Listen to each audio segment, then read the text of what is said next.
the permanent representative from Sri Lanka, Rohan Pereira, the permanent representative from Thailand, venerable members of the Sangha, and distinguished guests. It's a great honor for me to be able to speak a few words at this auspicious occasion of Vesak celebration at the United Nations. The Buddha is often praised as a teacher of peace, tolerance, goodwill, and compassion. And while he certainly exemplifies and teaches these qualities, they in no way exhaust the full content of his message. The Buddha was not only a benevolent sage, but he was above all an astute analyst of the human condition, one perhaps unrivaled in the history of human thought. He was a physician who provides an acute diagnosis of the human condition and a surgeon who pulls out the darts of suffering that have pierced the human heart. The texts describe him as Mula Dasavi, the one who has seen into the deepest and the most obscure roots of human misery. He has summed these up in the twin vices of ignorance and craving, or the three stains of greed, hatred, and delusion. The discourses of the Buddha speak of the causal origins of suffering primarily in the framework of the individual quest for liberation. They show how the mental afflictions damage our personal lives and how as individuals we can free ourselves from them. Today, however, as the world has been integrated into a single, interdependent global order, we have to examine how this process of causation operates at a collective level. And then based on this investigation, we must determine the kind of changes we must make in our societies, political institutions, and global policies to avoid the adversities we face as an international community. We can call this a global application of sati sampajanya, of mindfulness and clear comprehension. Of all the dangers we face together today, the most formidable, the most all-embracing, and the most threatening is the one usually called climate change, but which perhaps might be more accurately called climate destabilization or climate disorientation. This is a critical condition where the climate has become increasingly erratic, unpredictable, and destructive. Almost every week, a new report comes out about new thresholds being crossed. New figures emerge showing how rapidly we're descending into climate chaos. Yet these reports receive hardly any attention in the mainstream media, a symptom of how we conceal from ourselves the real perils that lie just before us. There is a famous sermon of the Buddha called the Fire Sermon, which opens with the statement that everything is burning, everything is on fire. A Mahayana scripture, the Lotus Sutra, elaborates on this theme with the parable of a burning house.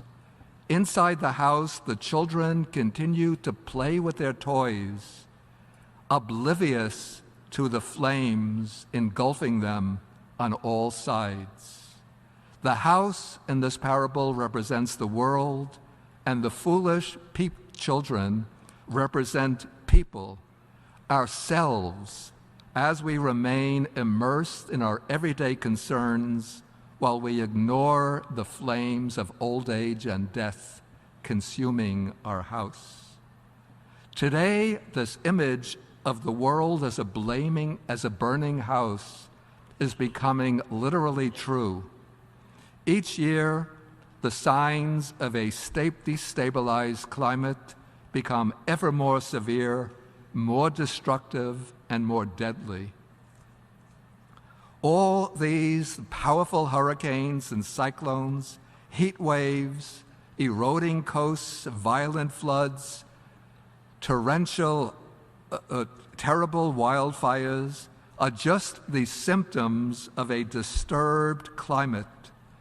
But the long-range consequences are even more dangerous. In the future, we can foresee that whole regions of the planet may become unfit for human habitation, leading to millions of tragic deaths and mass migrations on a scale not yet seen. The world's food supply may be drastically reduced, sharply increasing the numbers of starving people. The very foundations of civilized life may collapse, plunging whole nations into barbarism. We know what lies behind climate change. The causes have been determined with scientific precision. It's our dependence on fossil fuels, unwise practices of land clearance, industrial models of agriculture, and an economy that thrives on the dizzying cycles of relentless production and consumption. The Buddha's diagnosis would take us a step deeper and show that what underlies the climate crisis at the most basic level are distortions at the base of the human mind, the interplay of craving and ignorance, greed and delusion. Decades ago, in the 1980s, the fossil fuel corporations knew that the burning of their products would change the climate, but they hid the scientific evidence and promoted skepticism about the science. The greeds for profit prevailed over sanity. The rules of corporate success triumphed over social responsibility. It is the delusion in our own minds that makes us flow along complacently in the established routines of life, instead of rising up to take the necessary action. And again, it is delusion or ignorance that makes us think that that some can prevail while the Earth's geophysical systems collapse. If we go on retreating into denial, go on drifting along complacently, we will reach a point where all we can say is, it is now too late. If we're to avoid that endpoint, we have to act effectively and to act without delay. In a sutta or discourse, the Buddha compares his disciples to 4 kinds of horses, which differ in how they respond to the sight of their master's whip. The best horse submits to its master as soon as it sees the shadow of the whip. The dullest horse has to receive a harsh beating before it submits. Decades ago, we already saw the shadows of the whip, the scientific report about impending climate change. Now we are receiving sharper blows, and to avoid the most brutal blows in the future, we have to act courageously, to act with clear understanding of the changes needed to avoid this crisis.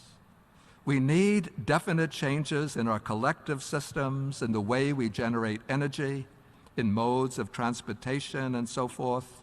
But the Buddha would say that we also need internal changes, changes in our values, in our ways of life, and most of all, in the kinds of thinking, the states of mind that underlie the escalating climate crisis.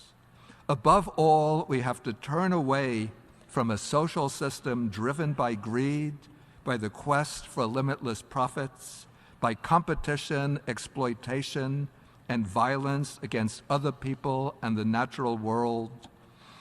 Social systems that allow a few to flourish while millions, even billions, live on the edge of survival.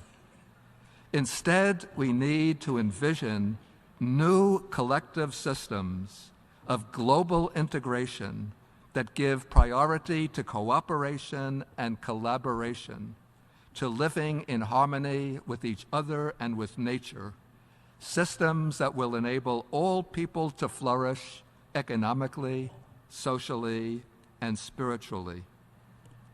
It is said that the Buddha appears in the world out of compassion for the world to promote the good of all humanity.